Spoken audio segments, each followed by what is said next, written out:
we're here to stream Witness a Bodyguard Romance, and sorry about the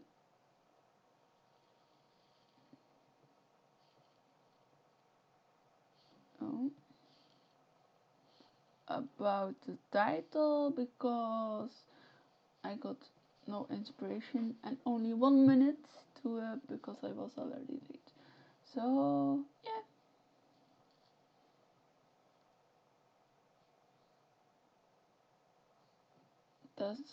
That is what I wanted to say. And yeah, we're here to play Witness a Bodyguard Romance. Book 1, Chapter 13, Trial by Fire. Back on the mainland, you struggle to make it to the trial in one piece. So dum dum dum dum, dramatic music and all that. But yeah, we're about to start now.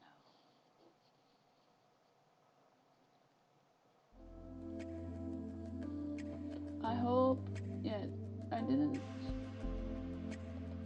change the sound of the music, so I hope you guys can still hear me.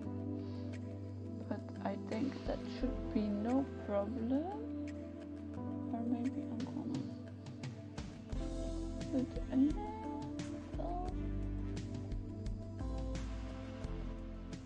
Yes, okay, it's a little bit softer right now, so I will be, so it should be alright now. So without further ado, or something, how you say that, we start our chapter, Witness, Bodyguard Romance, Trial by Fire. Oh.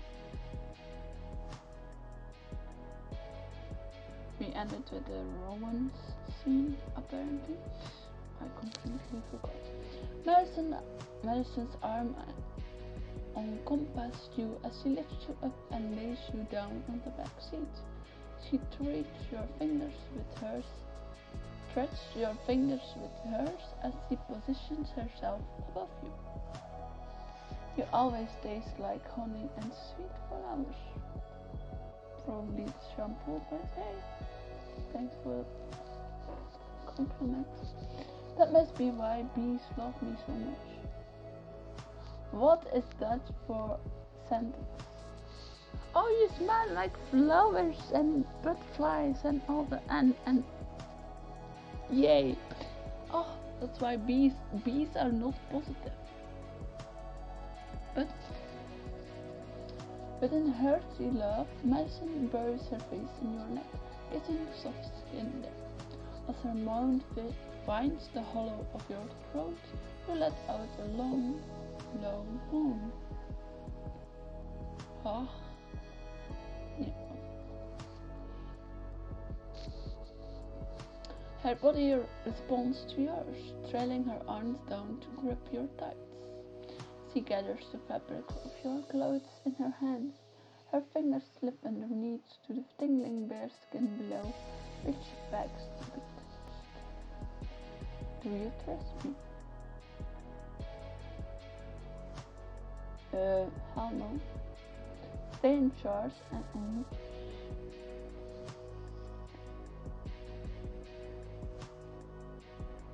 Hey Eric, thanks for showing up before the end.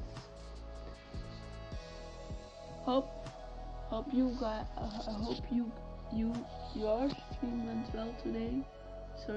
Sorry that I missed that. But I think I was driving around the city, so yeah. Hey Megan, how are you guys?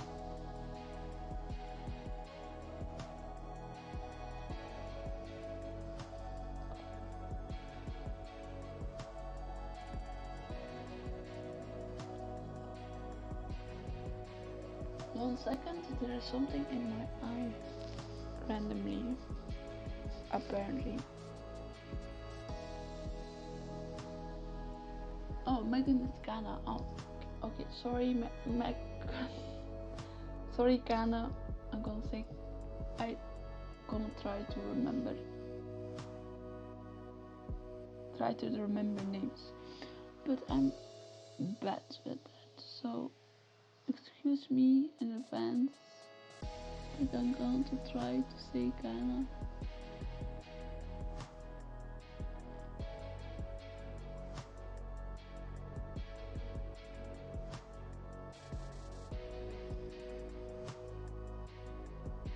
Wait, Kana from Kanako or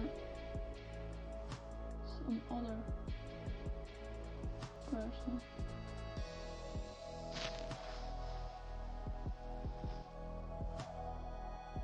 Hey, Abdenka, wait.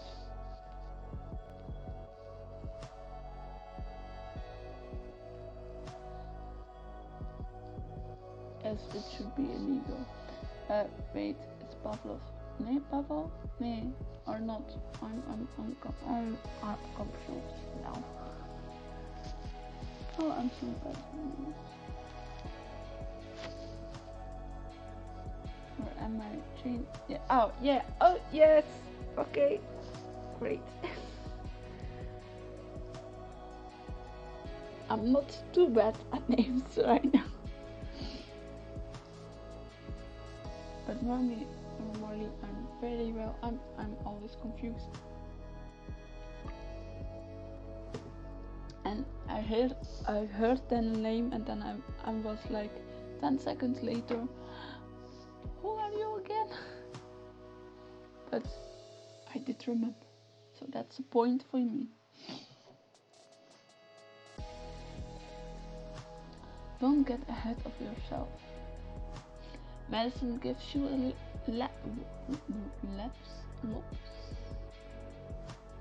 lopsided smile. Okay. I have no idea how that looks like, but it sounds weird. Your lopsided smile before covering your we can talk. Before covering your mouth with hurt, and you lose yourself in the language of hands, lips, and tongues once more. Wow, that's really fun. No problem.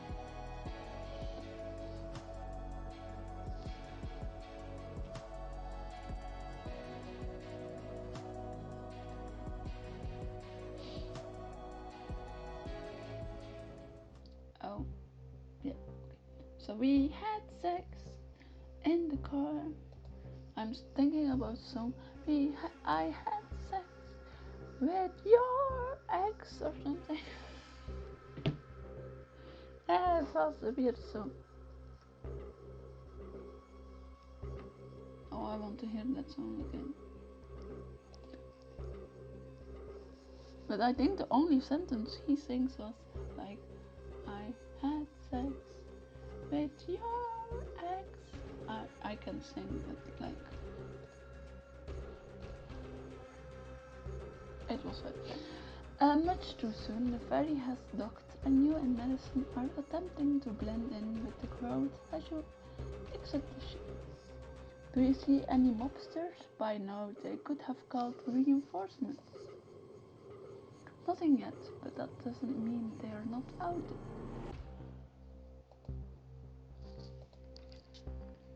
To avoid attention, maybe we should split up. Yes, we're doing anti-love in this book. They've seen us together, so they'll be looking for two people. Good point, but the most I'm going is a foot away from you. You nut. Is there? Has the music stopped? Do you guys got like music? Because oh wait, I got to creepy music now. Okay, I'm not here for creepy music. Don't use Eclipse music for this. You nod and move several inches to the left of Madison, stepping slightly behind someone else in the crowd. I see them. Oh, and you're happy about that? Okay, great. Why not? Why not? Why not? Mobsters? No, Thomas and other marshals. Oh, okay, you're happy about that. Okay, yeah, sure. The delivery truck is already out of view. Following her gaze, you see the nondescript truck parked just beyond the dock. We made it! They're safe! Madison smiles at you, the relief on her face fading as a familiar noise rips through the air.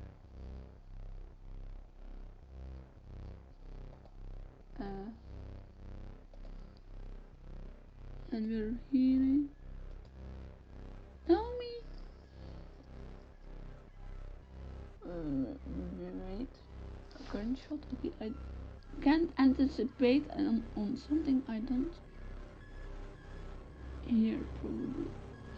Maybe I'm gonna to set the music a bit louder for me. Excuse me.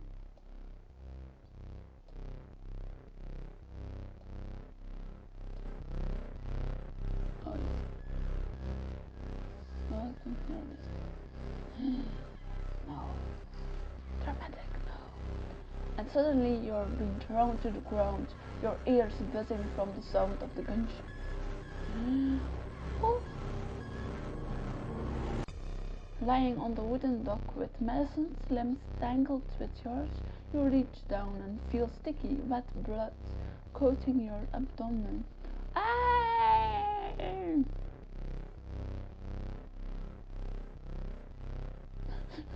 I've been shot, I'm going to die. Why doesn't this hurt? Am I in shock? I can panic. I can't panic. I need to stop it. We're going. I've been shot. I'm going to die. You're going to be done. I can go, but I can go. You frantically tug at your top to try to locate the wound. Several screams ring out as U.S. Marshals rush into the crowd, and you freeze as you find the eyes of the shooter on you. No. Mav O'Connell? I'm gonna say Mav. Yes, it's hot, but like... Maybe this is Harley Quinn, like a hot person but crazy person.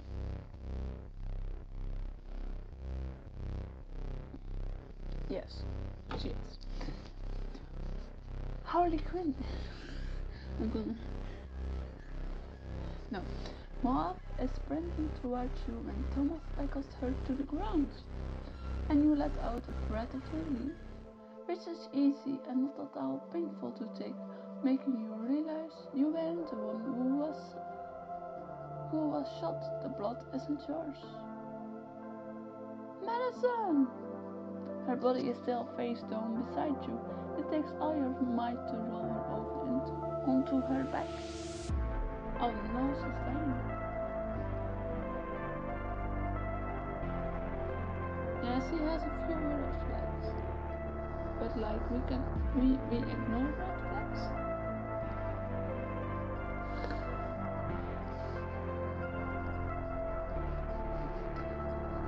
Dark red blood soaks her shirt, covering most of her stomach beneath her vest. Wait, she wears a bulletproof vest, and it is still go through the vest and into her. How is that possible? But found its way into the gap between the vest and her belt. Okay. Most of her stomach beneath her vest. Wait, so it's just the upper part of your body? It's not a bulletproof vest. something. Yeah, okay, go on. Covering most of her stomach beneath her vest, your hands scramble to cover the hole where the bullet found its way into the gap between the vest and her belt. Her eyelids flutter open, and her voice is a ragged gasp.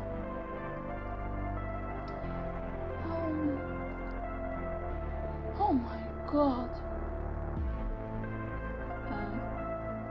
You're going to be okay, Half unnerving. You attempt to steady your voice, desperate to breathe so heavy. Just hang on, try not to move. Madison starts to give you a weak smile, then whines. Couldn't, even if I wanted to.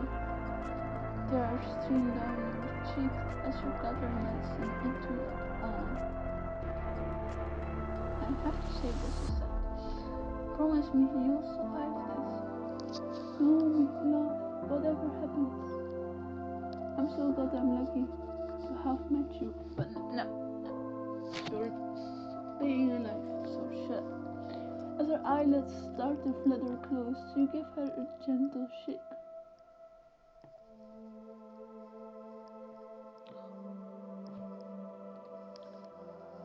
Madison, I need you to stay awake. Sirens wail behind you, and suddenly hands are threatening to tug you away from Madison. We're going to need you to step back. Please, I need to stay with her. The EMT loads Madison onto a gurney, her hard expression wavering for a moment as she looks at your distraught face.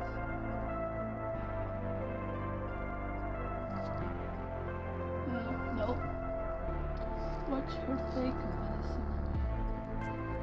You take a second too long to relax your gaze, and the EMT shakes her head. I'm sorry, but we can't have anyone getting intubated. Just keep her alive. With an emphatic nod, the EMT wheels Madison away, her arm hanging off the gurney as she reaches for your hand that's no longer there. Oh, okay, no, I feel guilty. Guilty. Okay, I'm sad. This is a bit sad. Thomas appears at your side, tears streaming down his face. Naomi, I'm so sorry. You pound your fist against his chest in a mix of rage and sorrow. You don't get to say that. You made a choice, Thomas. You're right. I should have to live with the consequences of my actions, not Madison. I know she's waiting for her life because of what I've done. He lets out a thick sob, and your anger melts away. You give him a tight hug, and the two of you help each other into the car. We got Blade's music.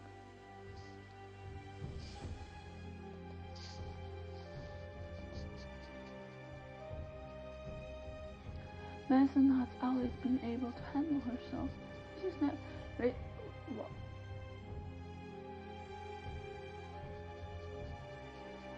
What if they let the love interest die? That would be so interesting and make people angry, but it would be interesting to see.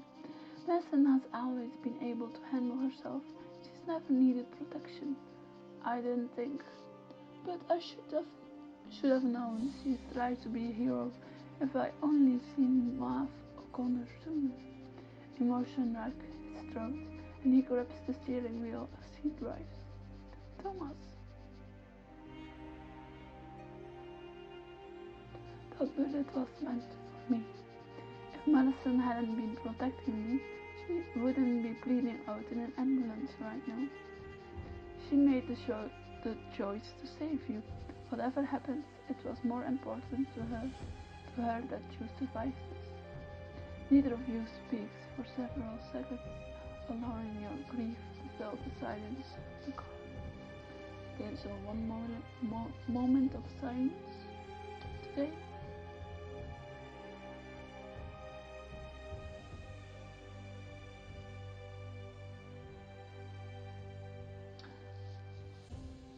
And going.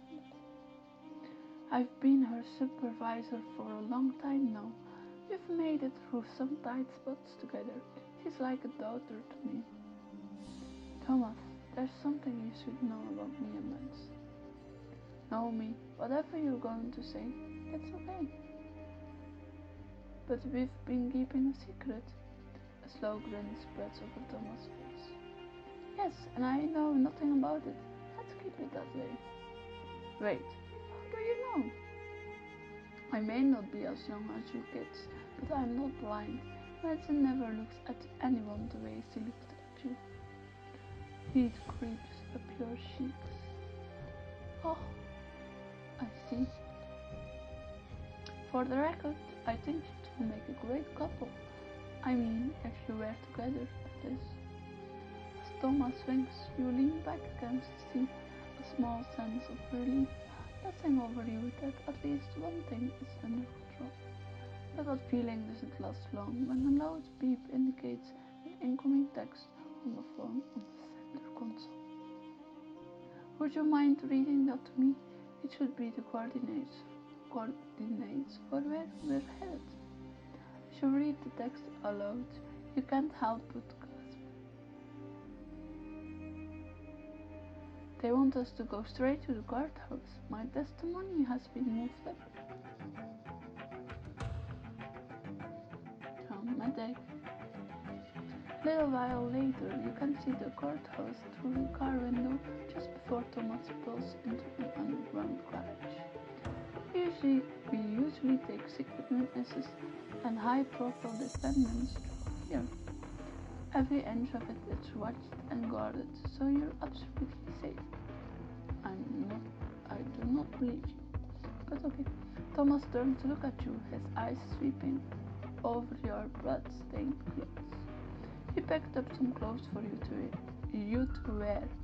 Sorry that we had to guess at your size, but I'm sure you can find something that will prove to the judge that you're serious about testifying. What to look like the star witness you are. Wait outside while you change. You pull the clothes out of the duffel bag Thomas handed you to try them on, then take a look at yourself in the car mirror.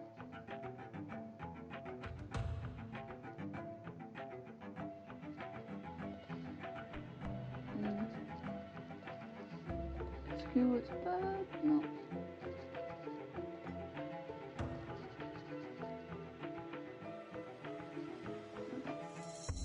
You stuff the outfit back in the bag before getting out of the car.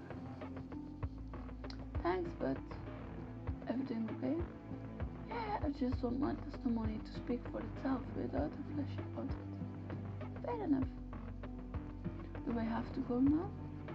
Yes, don't worry, you got this. Come on.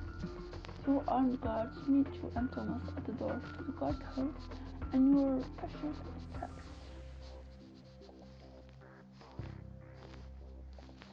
You barely have time to look around the guardhouse as Thomas and the guards whisk you in the guardroom. Lingering at the back, you lean closer to Thomas to whisper. Any word about Madison?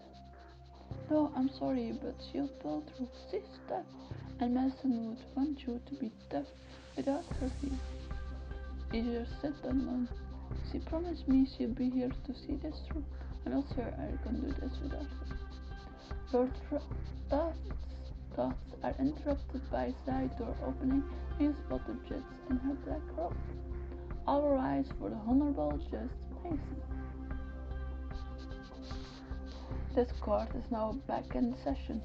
You may be seated. D.A. Singh, are you ready to call this mysterious witness? I am, Your Honor. The state of Massachusetts calls Naomi Carpaccio to the stand. Every eye in the courtroom turns to watch you walk up to the aisle, flanked by the guards. You immediately recognize two sets of mannequin ears.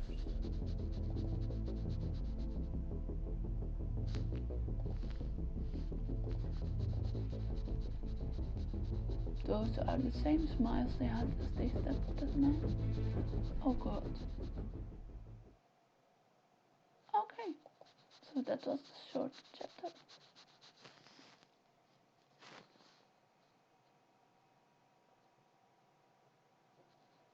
and we need a diamond. Oh, here's the king choice again. Huh? Hey.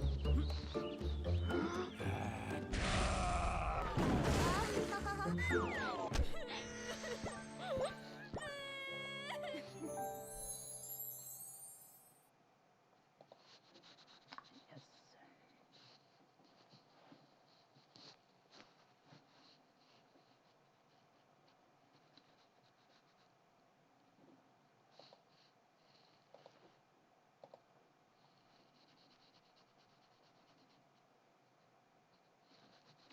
Witness a bodyguard romance, Book 1, Chapter 14. Come sail away. The trail is almost over, but will you get your happily ever after? And no, in one, like one, and we will do chapter 15 as well, and then 16, 17, 18, 19, 20, 21, 22, 23, 24, 25, 26, 27, 28, 28 chapters. That's so much. And we need to go back.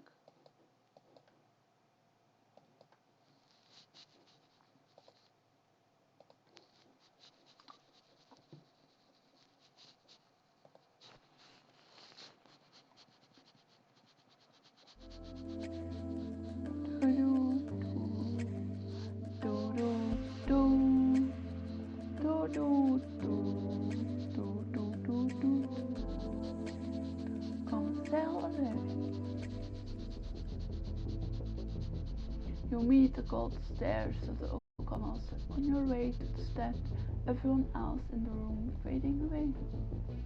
Don't just stare at them. I should say something. But what? I should say.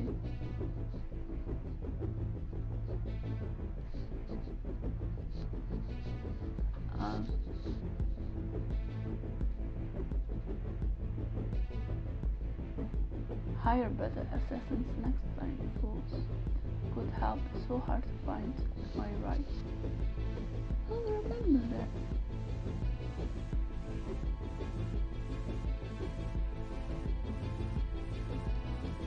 Yes. It should be easier to have like 2 books, but then again, like if you have to wait a year for this, I'm glad it's just like it's 1 book. But it feels a bit smashed and like we make it longer and longer until it's old. Remember that. Because there will be a next time. The defendants are attempting to intimidate the witness, Your Honor, and she's not even on the stand yet. Counselor, mind your clients. You flash a triumphant grin at the O'Connells before settling onto the witness. After you swear to tell the truth, the whole truth, so help you, the district attorney stands from his chair and paces in front of you. Miss Carpaccio, I first want to thank you for being here. I know the last few weeks have been very trying for you. Miss Carpaccio, please tell us about the night of July 16th. Is it? Yeah, 16th?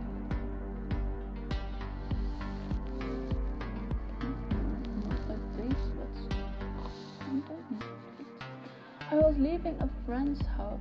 Around 3 a.m. and I heard voices in the alley. How many voices? 3. 2 men and a woman's voice. Did you recognize any of the voices? No, I didn't. One of the men sounded scared, so I went to see what was happening. And what did you see, Mr. Carpaccio? Your eyes flicked to the O'Connells sitting at the defendant's table, their polite smiles not even remotely reaching your eyes. Miss Carpaccio? This is what medicine prepared me for. There's no going back after I accused O'Connell of murder in open court. Remember, don't look at them. Just look at the DA and keep my answers short and honest. Miss Carpaccio, please answer the question. Do you need me to repeat? No, Marv snickers and leans into whisper in Killian's ear, looking at you the whole time.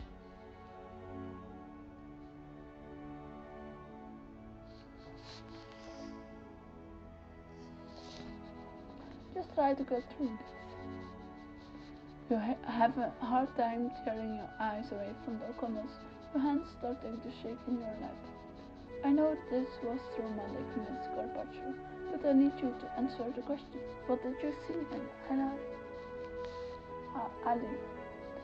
Well, it was dark, and at first I thought it was a mugging, and you thought what was a mugging? Please, just describe what you witnessed.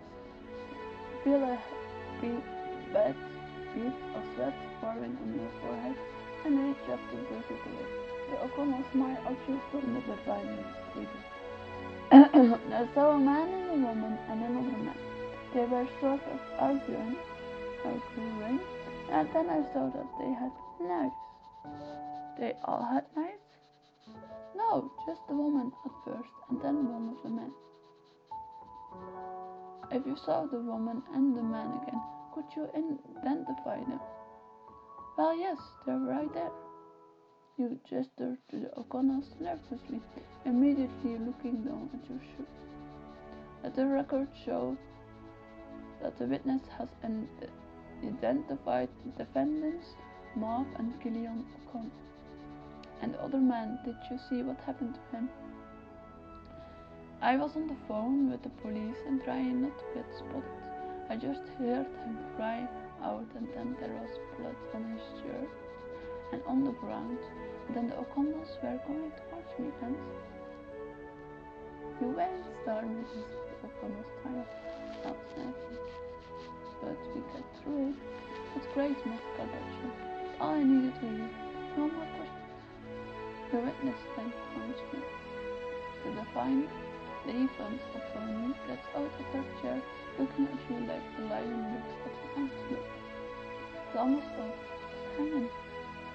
After what seemed like a lifetime, you are finally done being examined and cross-examined. You may step down now, Miss Carpaccio. The court thanks you for your testimony. You leave the witness stand on shaky legs, glancing nervously at the O'Connells as you hurry back to Thomas and the doctor. Now let's get you something to eat. We need to stick around until court is called.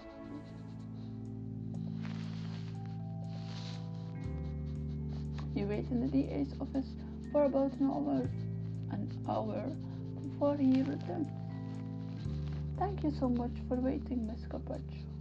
I usually work with our witnesses personally before the trial, but obviously things were a little different for this one. I like to say that there are no perfect witnesses. You showed up and you did your best, and that's all I could have hoped for. You told the jury what they needed to know, and that's all we needed you to do. Tell them what you saw, and that's it.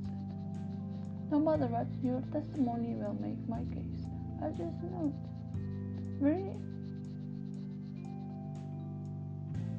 Ugh, I'm just glad it's over. This has been quite an ordeal for you. I'm sure you're eager to get back to your life. I am, as long as I know that I'll be safe, that is. We'll be keeping an eye on you for the rest of the trial. Don't worry. Which should only be a few more days. I'm looking for a speedy conviction considering how dangerous the O'Connells are. I'll breathe easier when this is all over for real. The DA sticks out a hand to shake yours. Thank you again, Miss Carpaccio. You've done something amazing. Yay, you successfully testified against the O'Connells. You're welcome. Good luck with the rest of the trial. Good luck to you, Miss Carpaccio. You and Thomas exit the office and begin to head out of the courthouse. wanted to thank you too, Naomi. Thank me for what? For testifying, for hopefully helping to put dangerous criminals behind bars. You sacrificed a lot, but you resolved to make this happen. Never wavered. And for understanding. I know my family thanks you too. Oh, Thomas. I'm just glad something good came out of this. Even though what happened was horrible and having to go into it was trying, I'm glad I could be a part of making sure the O'Connells didn't get away with it. It's a really great way of looking at it. Nothing we can do about the past, but you've definitely affected the future. That's me, Miss Positivity.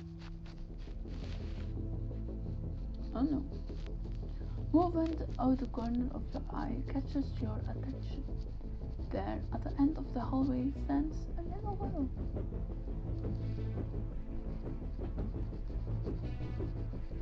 Is that Aisling O'Connell, Killian and Mauv's daughter? You hold Aisling's gaze as Thomas starts to lead you out of the courthouse. Aisling removes something from her pocket and points to you. It's the compass! That's the compass from the lighthouse. How did she get it? She stole it. They must have stolen it after I refused to sell it to them. She will remember me because of the compass.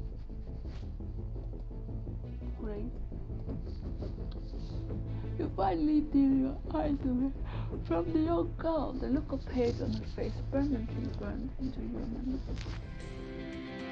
I actually get the hate because he did put her plans away.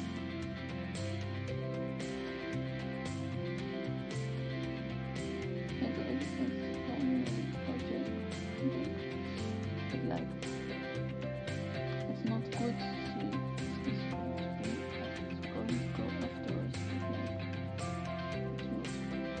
You and Thomas emerged from the courthouse into the late afternoon. The sun is just starting to set, back lighting the figure standing on the courthouse steps. As you get closer, she looks up to smile at you. You're still in this bulletproof vest. Hey, beautiful. Madison! You immediately take off down the stairs towards Madison, closing the distance between the two of you.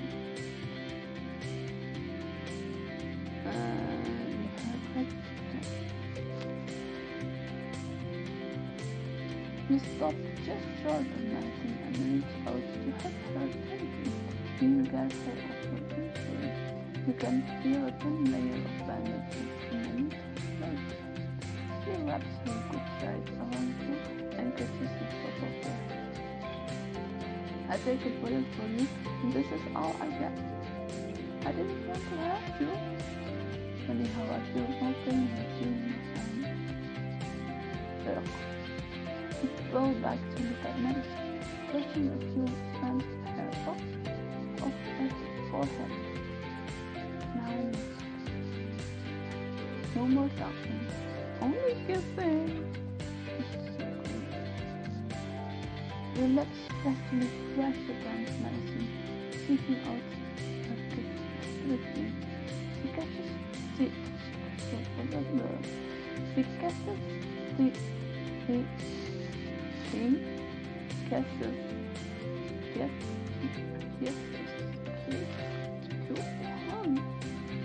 She kisses you back just as passionately.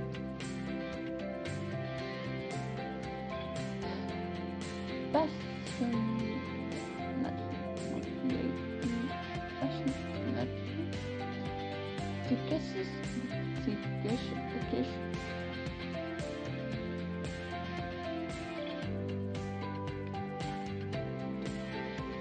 She kisses you back just as passionately, just as passionate as everything else seems to want to be. You didn't know.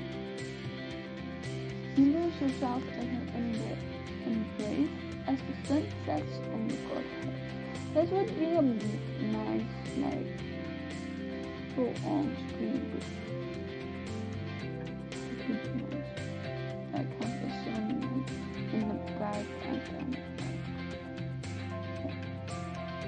I would love to see. Maybe some of it like one.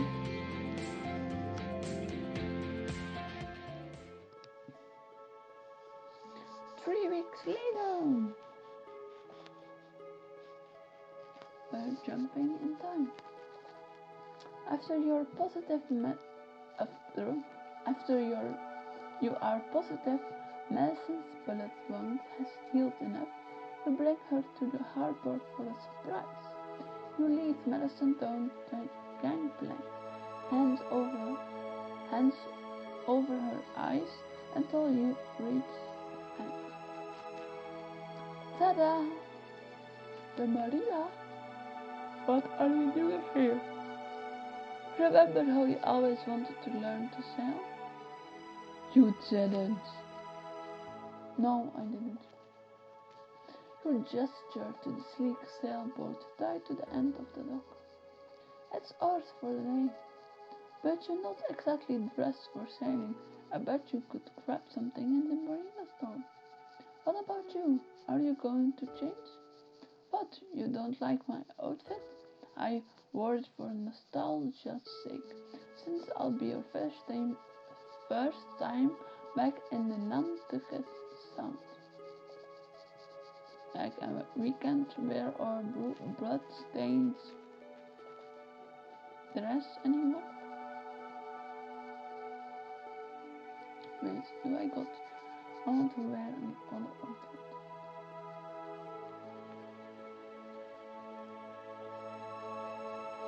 Do I got something on?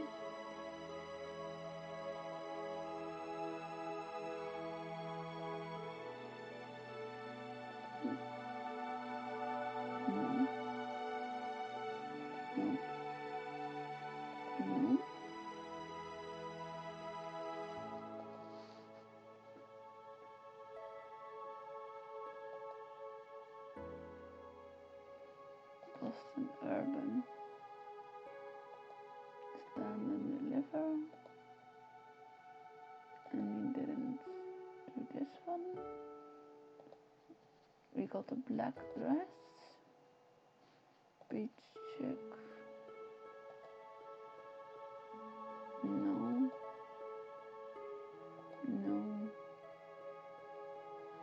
Basic Islander.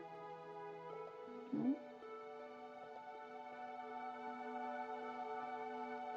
Irish countryside. Purple potato. We got the purple dress. This may be something. And we got one more.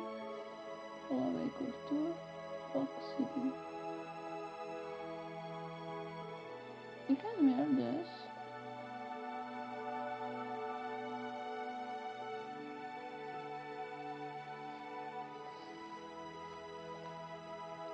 Back to the ship story. You're making fun of me, aren't you? Only a little, but you're right. I could probably find something to wear today. You look into the store window and imagine yourself in the outfit displayed there. I'll go try them. You find your size and head into the small dressing room. You re-emerge a few minutes later, imagining yourself out at sea.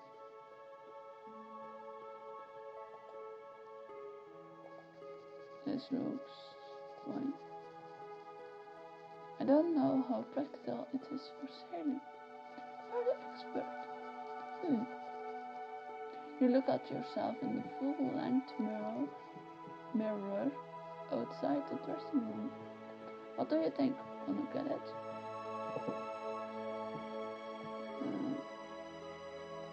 No. Why am I wearing that dress again?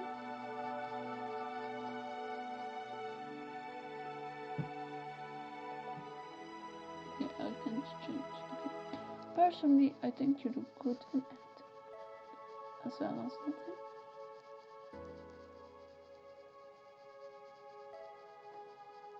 so I can not change my clothes anymore. Okay, sure. You look especially good in nothing. I'll keep that in mind. I I can't believe you did this for me. You saved my life. It's the least I could do. Now come on, the ocean awaits.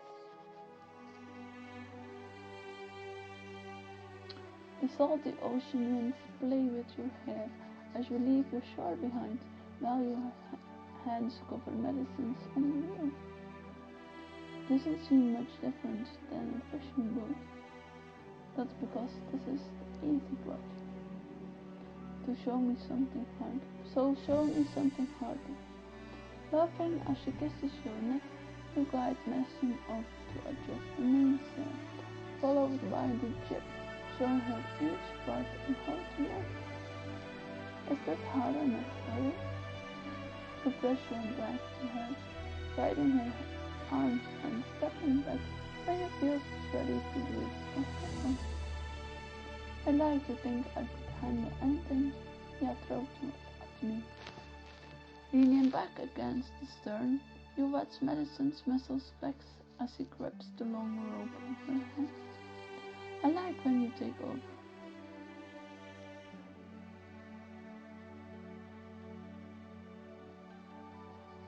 Mm. Mm. You're sexy when you're in control. I could get used to this. That's not something I thought I heard you say. You prove that it can be fun to let someone else take the reins every once in a while.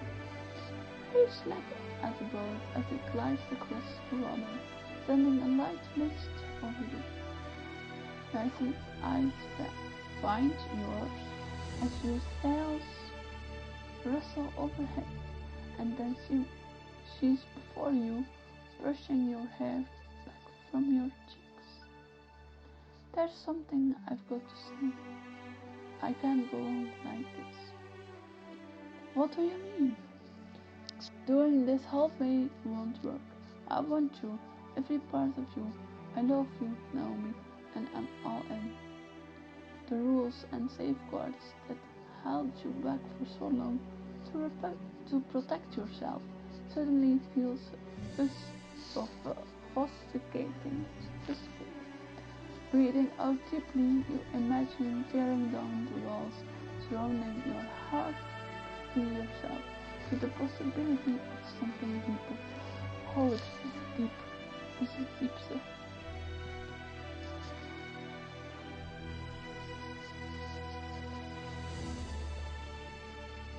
So am I. You make me want more. Thank God. You have no idea how happy that makes me. But maybe I can show you. She gathers you into her arms, holding you protectively against her chest. Her lips close over yours in the most stirring kiss you've ever felt, igniting a fire in your blood. Oh, this means some idea. But you need more? Enjoy a final hookup with a Madison you'll never forget.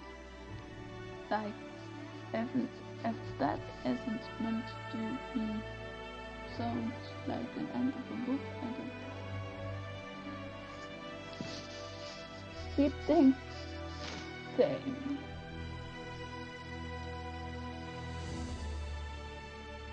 You didn't do the finale hook, final cook, hookup. So yeah. All I need is your lips for now. Then I'll have to make this kiss count. Madison threads her hands in your hair, her passion seeping through her lips as he kisses you deeply. You feel the warmth of the fading sun on your back and the billowing breeze from the sails overhead. But nothing is as real as the way Madison makes you feel beneath the surface. Holy shit.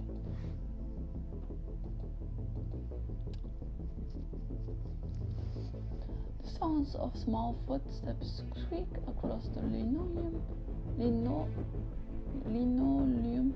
floor of the prison. Aisling O'Connell steps in front of the glass of one of the sterile cells and stomps her leg. I hate this! You're not a zoo animal. Everything will work out, princess. Remember what I told you? Yes, but I don't want to be patient. I promise it'll be worth it. Now, what you're going to do? Wait until Naomi, Carpaccio, and Medicine Keen think they're safe. Then make them pay for what they did with blood. That's my goal. That's a massive red flag.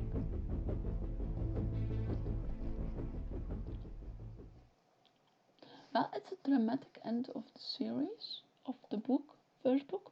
We're going to end this book right here. And we continue immediately with the next one. After we watch the commercial.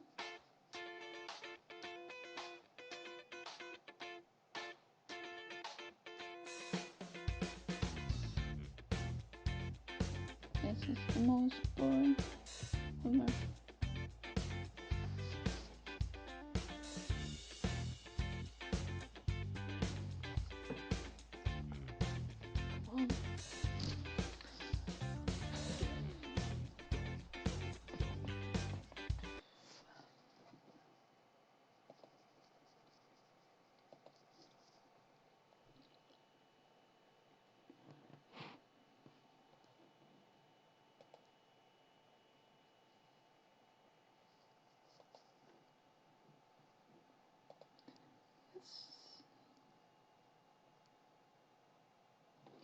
I'm going to collect my complete 3 chapters.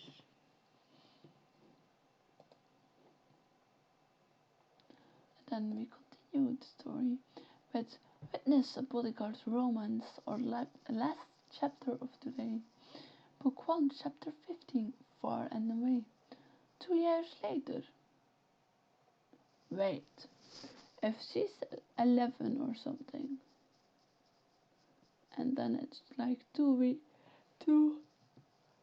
years later, she's like 13. Okay.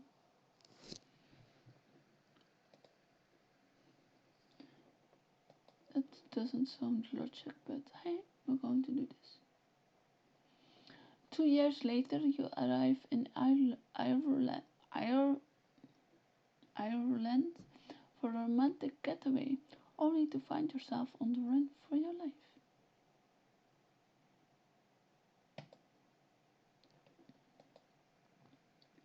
Oh no.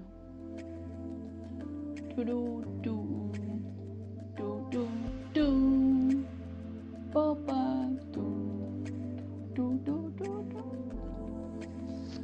Tutorial.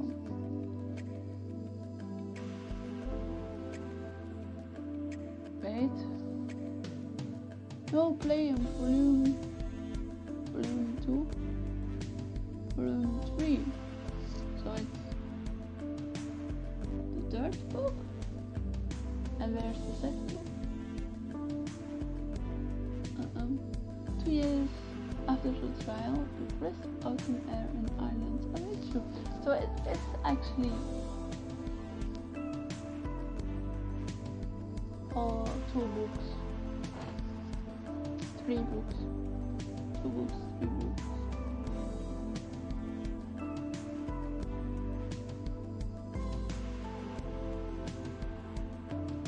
After the trial, the crisp autumn air in Ireland awaits you. Volume 2, Chapter 15. Oh, it's a volume 2. It's actually the 2nd book. So, above all, you're right. It's the 2nd book. Far and Away.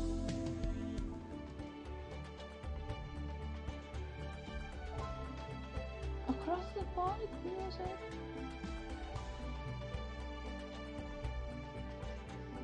After a day of traveling, you breathe a deep deep sigh at sight of the large sign, as welcoming you to Galway, Ireland. We finally made it. Normally I would be exhausted from the flight, but I'm too happy to be here with you.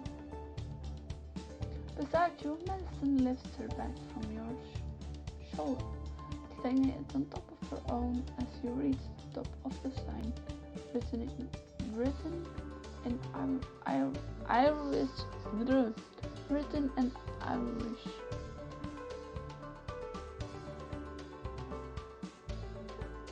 Well, we're gonna try this. Very bad. Velte go ka na kalimhe.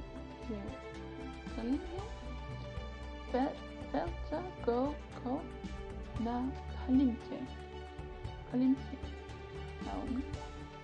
Soon we'll be resting in the inn, celebrating our 2-year anniversary, and we won't remember anything else that came before. Is that a promise? I was counting on you making me forget my own name. Sure, we can manage that. The stomach lets out a loud and mistake sound.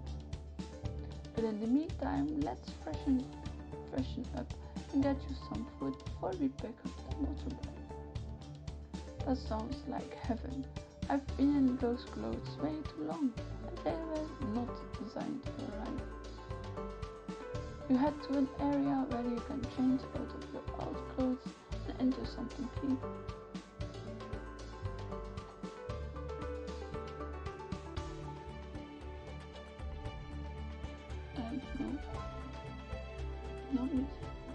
No. Another couple of hours in this outfit won't kill me, probably. Nope. So much. After freshening up, you head back out to find Madison leaning against the wall, waiting for you in a snug leather jacket. Oh! So sweet.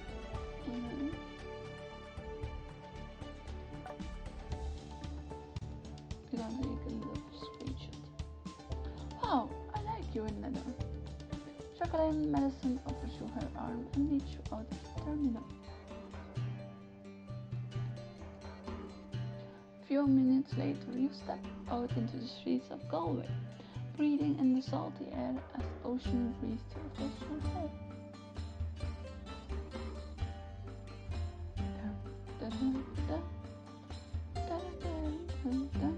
It's beautiful. The buildings are so colorful. They are usually a distraction from the grey skies. The sun must know you were coming. Thank God, otherwise my teeth would be chattering from that wind. A heartbeat snack will help warm you up. Madison buys a bag of pastries from a nearby stand and places it beneath your nose, allowing its heavily scent to wash over you. Scones, let's remount water. Are those scones? If so, I need to eat as many as possible right away. Only if you get through me first. Raising one of the baked goods between her teeth, she leans towards you, daring you to take it. I should grab it with my hand. You try to snatch the whole scone from her mouth, but it breaks apart and you're left with only half as she eats the rest. You tricked me. Nobody can predict how a scone forms. Shooting her a playful glare, you let the pastry dissolve on your tongue. If this wasn't so delicious, I'll be mad at you right now. Her hands find yours, and together you walk down the cobblestone street at a leisurely pace. With her free hand, Madison points to one of the buildings covered in bright flowers and with big ivy. Why didn't ivy? Well, I learned how to fix the bikes here as a kid. I'll take the train into the city and come home covered in greens until I saved enough to buy my own. The best part of any tour is demonstrations, so if you want to show me how dirty you get, I'm sure we have plenty of time for that later. Right now, we've got to pick out which motorbike we'll be taking today. Alright.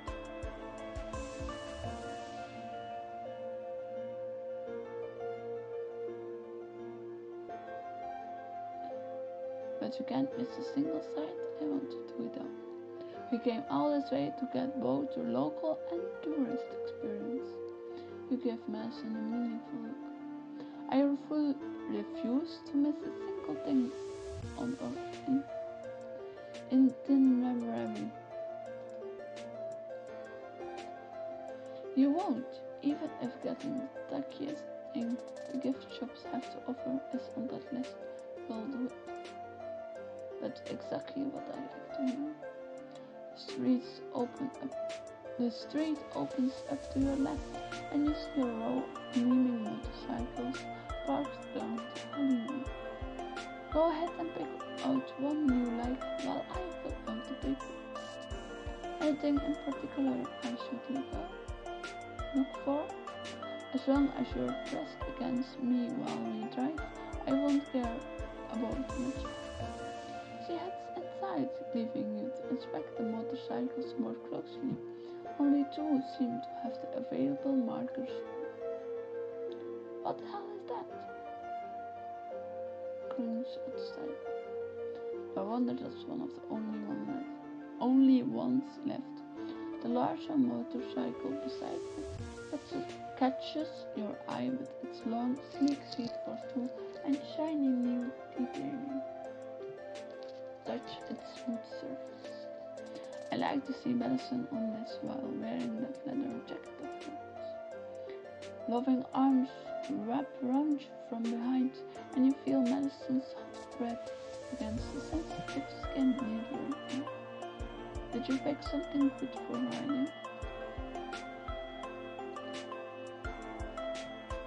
Yes.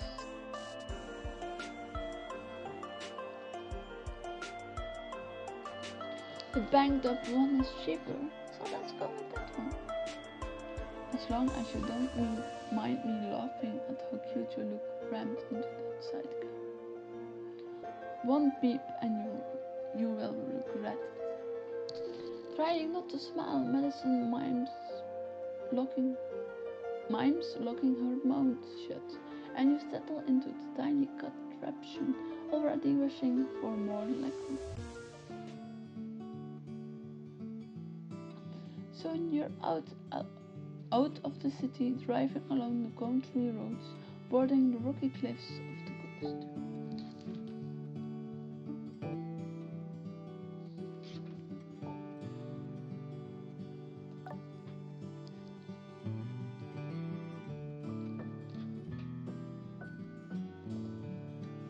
Oh, it's breathtaking.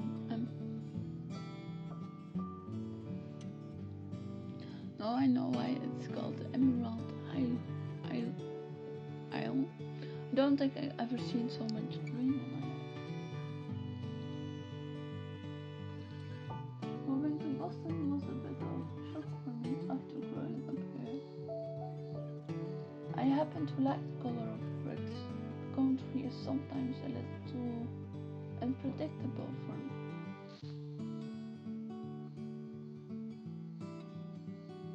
Things are definitely a little wilder out here than you are used to, but in other ways it's a lot more peaceful. The sidecar shakes more than you expected as you continue to bump along the road, longing to use Madison's body to steady you, but instead feeling miles apart from where she's perched on the beat-up bike. We got some romantic music. Oh, fire! I wanted fire as well. By the time you reach the inn, night has settled and you're able to quickly check into your room. It's very romantic. The fireplace is a nice touch. Madison places the bags down, then looks at you with a flicker of curiosity in her eyes, illuminated by the firelight. I know it's dark, but if there's anything you want to do before it gets too late, you flash her a wicked grin. The only thing I want to do is you. The sentence is barely out of your mouth when Madison crosses the distance between you and covers your lips with hers. Your hands reach up to tug at her hair, moaning as she backs you up against the smooth surface of the wall beside the fireplace. If you want, I could lift you onto the mantel and show you what I spent the plane ride dreaming about doing to you.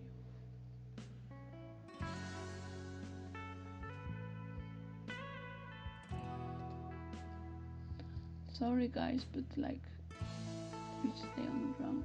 No, sexy thanks. I'd rather stay here in this moment. That's worse for me too. The crackle of the fireplace warms you as Madison kisses you tenderly, her touch causing the rest of the world to slowly blur into the background. Her mouth on yours, Madison backs you into the bed, causing it to bang against the wall and knock over something on the bedside table. Oops, guess I got a little carried away here. See if you broke anything valuable. Leading her by the hand, you bend over, rubbing your body against hers as you rise back up, holding a hard cylinder-shaped object. It's a massage candle. Read the label. It seems to be in one piece. We could light it and play with the hot wax. It does say it's a massage candle. Madison grabs your waist to hold you against her. Her voice teasing. Are you sure you can't handle it?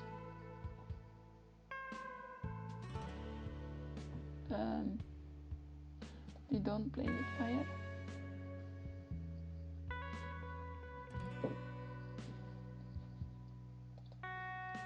Maybe another time when I'm feeling more adventurous. As you place the candle back on the side table, Madison intertwines her fingers with yours. All I need is right here. You back into the bed, pulling Madison down on top of you. Madison hovers over you, her eyes burning with raw desire as she stares down at you. You look beautiful in the firelight. Only then? Funny, and now I think you're gorgeous all the time. Prove it. There's one thing that should do the trick. It involves the headboard.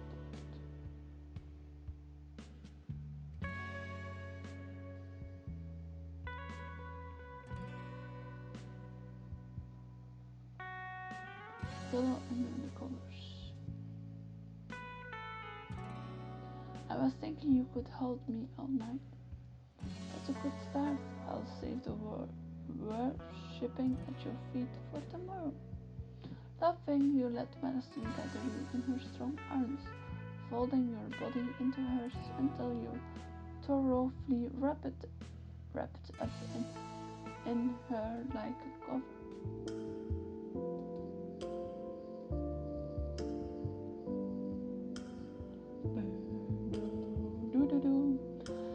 Later that night, on your way back from the restroom, you notice a small basket perched on the dresser.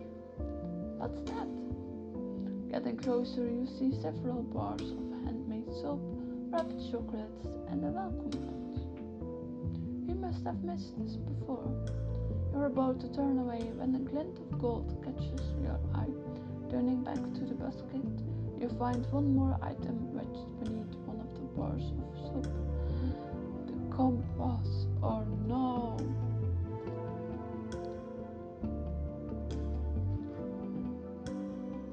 A compass. It looked exactly like the one from Nantucket. A memory comes back to you in a minute. You're standing in the courthouse after the trial when movement out of the corner of your eye catches your attention. There, at the end of the hallway, stands a little girl.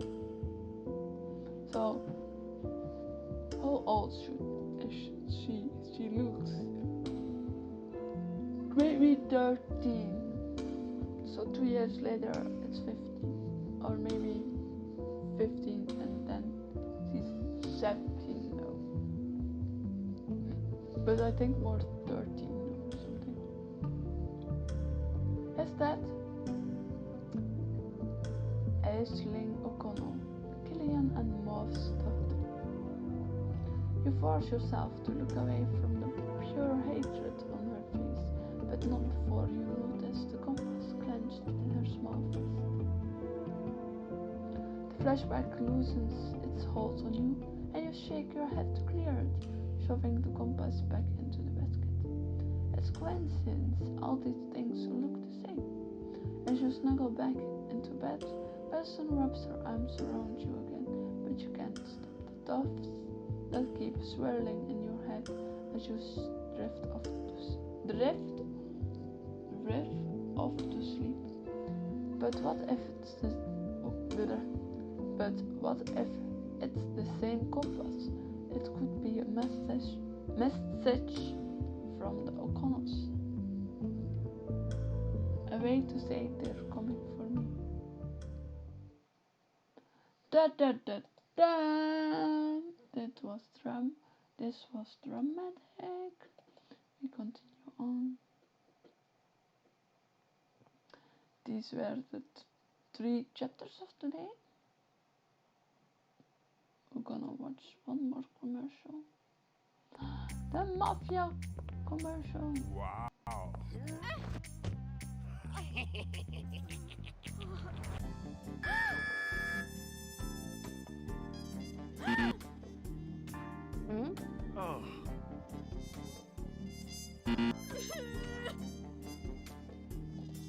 Oh. This is the commercial.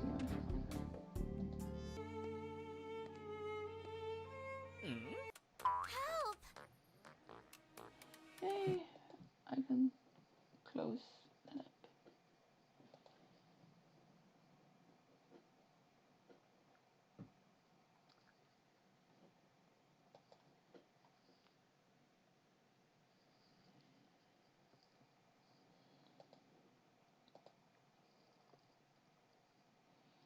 So this was it, guys.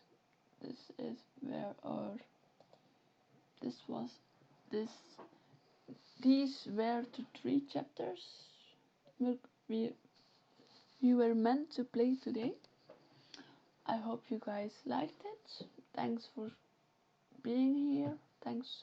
Hope you had some fun. Hope you're doing alright. You're welcome to do this stream. Tomorrow I'm back with the D&D story. So our friend died. So what will happen now? You will have no clue. We have no clue yet. But we will find out tomorrow what will happen next. And furthermore, next Wednesday, I will say it right now again already, is I'm going to play Wake the Dead, or the chapter I'm on, so it randomly be on chapter 15, 16, I don't know, when it's updated. I'm gonna try to do it then, or maybe Thursday, but like earlier in the day for me then. But we will see how that goes, if I can do it. Thanks for being here. Hope you have a nice day, night, evening, morning, afternoon, before noon, anything. Good day to you all. And yes, indeed, bye for now. Bye bye. Take care.